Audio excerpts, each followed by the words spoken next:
Sevgili mitoloji severler, bugün sizi binlerce yıl öncesine, tanrıların, titanların ve kaderin şekillendirdiği o büyük destanın kalbine götürüyoruz. Bu, Yunan mitolojisinin başlangıcı. Kaosun içinden doğan evrenin hikayesi ve en sonunda göklerin hükümdarı olacak Zeus'un titanlara karşı açtığı büyük savaşın öyküsü. Hazırsanız başlıyoruz. En başta hiçbir şey yoktu. Ne gökyüzü, ne yeryüzü, ne de denizler. Sonsuz karanlık. Şekilsiz bir boşluk. Kaos. Kaostan önceki hiçbir şeyi hayal edemezsiniz. Çünkü o, yokluğun ta kendisiydi. Ama kaosun içinden yavaş yavaş ilk varlıklar ortaya çıktı. İlk önce Gaia, yani toprak ana doğdu. Onun varlığıyla birlikte yeryüzü şekil aldı. Dağlar yükseldi, vadiler açıldı, denizler derinleşti. Sonra Gaia'nın üzerine yıldızlarla bezeli gökyüzü Uranos doğdu. Ve işte evrenin ilk büyük çifti böylece ortaya çıktı. Gaia ve Uranos.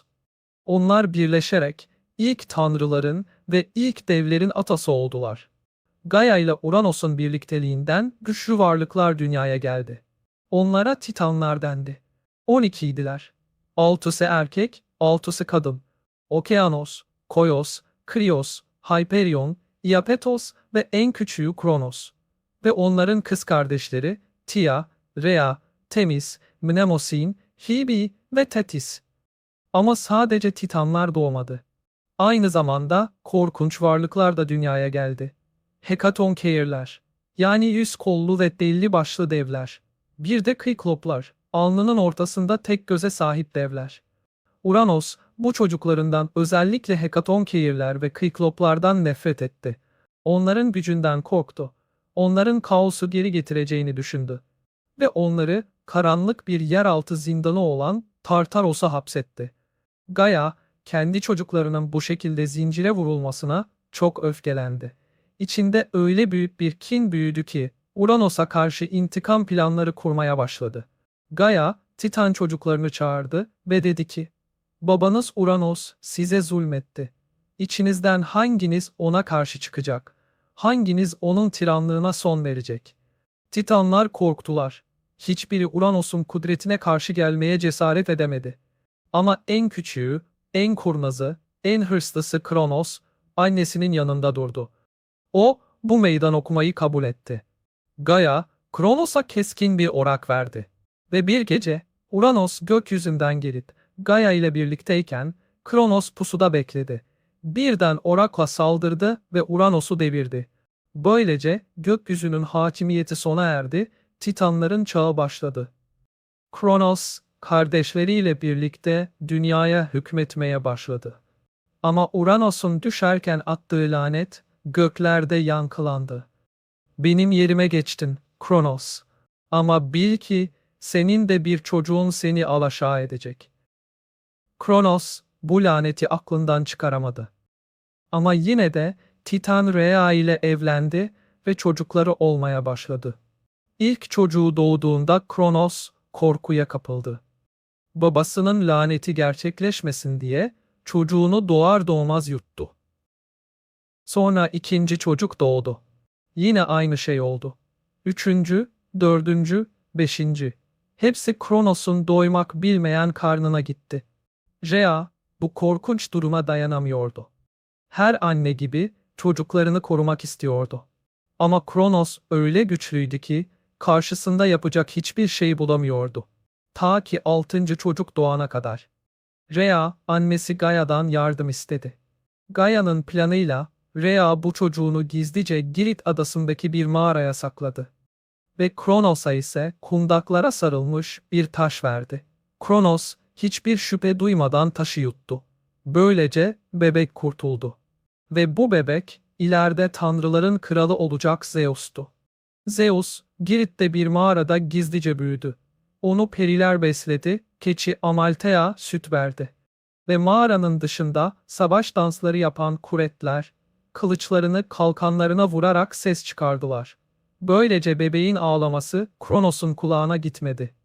Zeus, yıllar içinde güçlendi.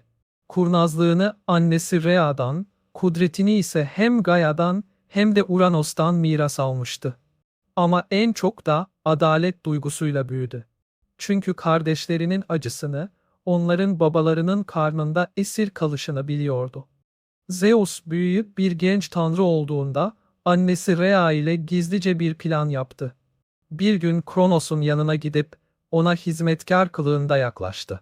Kurnazca hazırlanan bir iksir sundu. Kronos içtiği anda midesi karıştı ve birer birer yuttuğu çocukları kusmaya başladı. Hestia, Demeter, Hera, Hades ve Poseidon. Böylece Zeus'un kardeşleri yeniden dünyaya döndü. Artık savaşın zamanı gelmişti. Bir tarafta Kronos ve onun yanında duran Titanlar. Diğer tarafta Zeus ve yeni doğmuş kuşağın tanrıları, Olimposlular. Savaş öyle basit değildi. 10 yıl boyunca devam etti. Dağlar yerinden oynadı, denizler taştı. Gökyüzü bile çatırdadı. İlk başlarda Titanlar çok güçlüydü.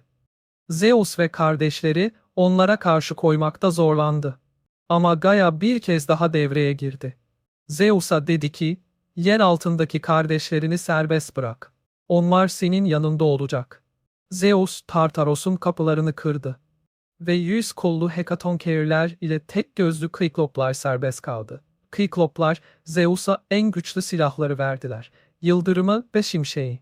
Poseidon'a 3 dişli mızrağı, Hades'e görünmezlik miğferini. Hekatonkeirler ise savaşta devasa kayaları Titanların üzerine fırlatıyordu. Gökyüzü yıldırımlarla parçalanıyor, dağlar devriliyordu. Savaşın sesi hem ölümlülerin hem ölümsüzlerin kulaklarını sağır ediyordu. 10 yılın sonunda güç dengesi değişti. Zeus'un öfkeyle savurduğu yıldırımlar gökyüzünü paramparça etti. Poseidon'un dalgaları Titanları boğdu. Hades'in görünmezlik hilesiyle tuzaklar kuruldu. Sonunda Kronos ve Titanlar yenildi.